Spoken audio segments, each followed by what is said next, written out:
Day, I am from Globalize Agency here in Malaysia and I am the Philippine recruiter. I receive verify data from Alawael Agency in the Philippines. Am I right? Yes, ma'am. Can you speak English or can you understand English? Yes, ma'am. I understand. Are you a 100% willing to come and work here in Malaysia? Yes, ma'am. Do you have any friends or any family members working here? No, ma'am. Are you sure? Because I don't want later that you will tell me that you have sister here, you have the brother. So No, please ma'am. be specific, okay? Yes, ma'am. Okay, so are you healthy or do you have any health issues in your body? We don't have, ma'am. Our interview, this is recorded and it will be uploaded in our YouTube channel. But at the same time, your profile will be uploaded in our website. Do you agree? Yes, ma'am. I agree, ma'am. Is this your first time working abroad? Yes, ma'am. Why did you choose to come and work here in Malaysia? I think Malaysia, ma'am, is good for me for first timer, ma'am. Okay, what about Singapore or Hong Kong? Why you didn't go there?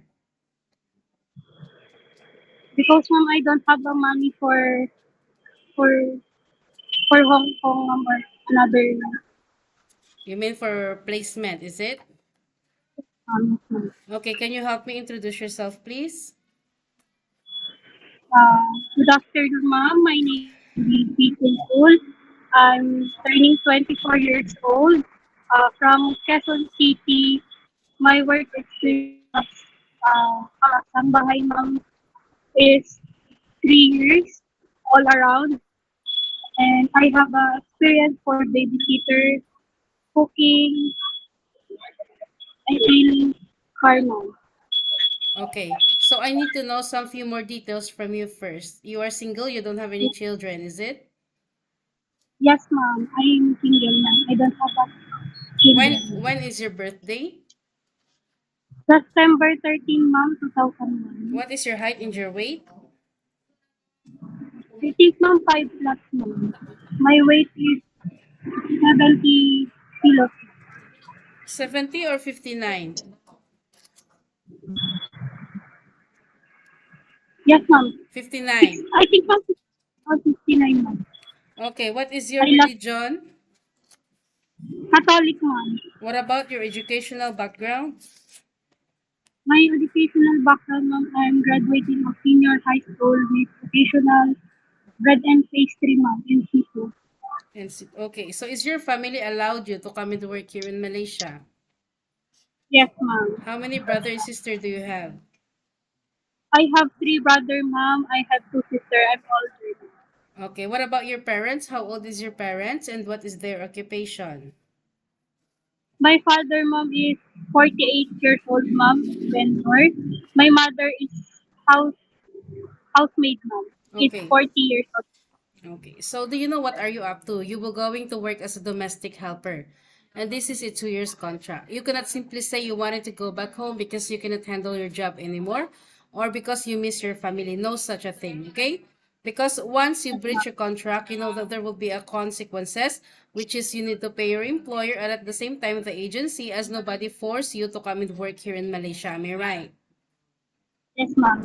Okay, according to your profile, it was stated that you have a working experience in Quezon way back 2020 to 2023 for 3 years and you finish your contract.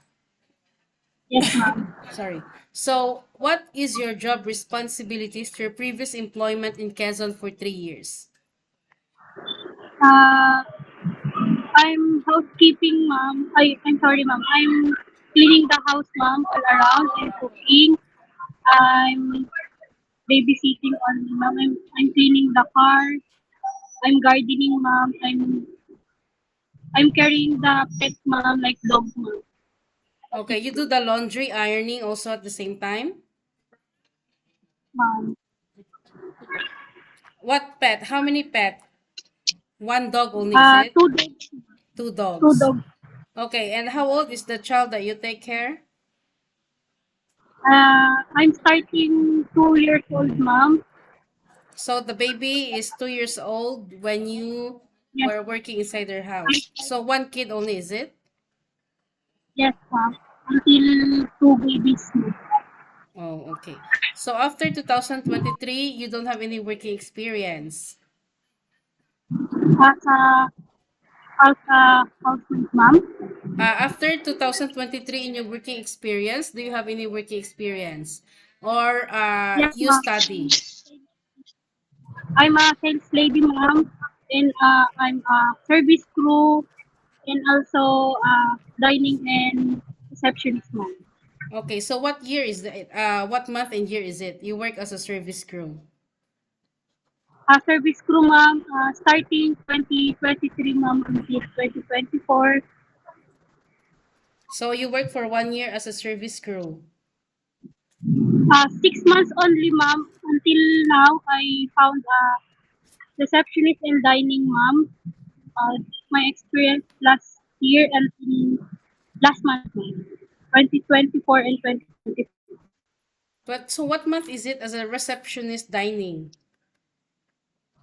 Uh, since November 10, ma'am. November 10, 2024 to 2025, ma'am. November to July, November yes, ma'am. 2024 to July 2025. Ma'am. So you work for 8 months, right? Yes, ma'am. Okay. So are you okay to take your children while doing house chores at the same time? Yes, ma'am. Can you take your baby? Uh, 2 years old only, ma'am. Okay, so can you take your baby? Yes or not? Yes, ma'am. Yes, ma'am. Can you take your elderly people? I don't have experience elder people, ma'am. But are you willing to take care? Yes or no? Yes, ma'am. Can, Really. can you cook? Yes, ma'am. I cook, ma'am. Filipino food only, ma'am. But I can learn how to cook uh, another food, ma'am. Okay, can you caregiving for bedridden patient and disabled person? No, ma'am. It's okay. So you are comfortable taking care of pets. Yes, ma'am. Okay, as I have mentioned many times, working as a domestic helper is very tough. Okay, we are not playing here, and it is a very very tough job. Okay, so you need to be multitasking. You need to be flexible. Are you ready for any task that the employer will be given to you? Yes, ma'am. Okay, so you might experience those things that you didn't experience in the Philippines. Yeah? You cannot hold your phone for 24 hours, but instead you can hold your phone during nighttime only. After you finish your job for the whole day, and you will render your phone on the next morning before you start your work. Of course, you are entitled to have a rest once a week, but you are not allowed to go out on your rest day. You will going to stay only inside the employer's house, and if you will work, employer will going to compensate your salary. Are you okay with our rules and regulations? As I have mentioned many times, we don't force people to come here. It's either you agree or you disagree. If you agree, it's okay, you can come. But if you disagree, it's fine also. Better stay in the Philippines or find job opportunities into other countries, okay? Yes, ma'am. Always remind yourself why you wanted to come and work abroad, because you wanted to sustain your family's needs and you wanted to give them a better future ahead. And you wanted to give a better future for yourself also at the same time, knowing that you are a single one. In Philippines, you can do whatever you want, but here in Malaysia, no such a thing. Don't bring what you are doing in the Philippines here in Malaysia, because every country's got different rules and regulations. We need to follow the rules and regulations of the employer, and you need to respect the culture of the employer at the same time. Any problems or any concerns, inform your employer, because you will be the one working inside the premises for 2 years. Yeah? Yes, ma'am. Normally, working abroad and working quite far away from your family, homesickness really will frequently attack you. How will you gonna handle it later?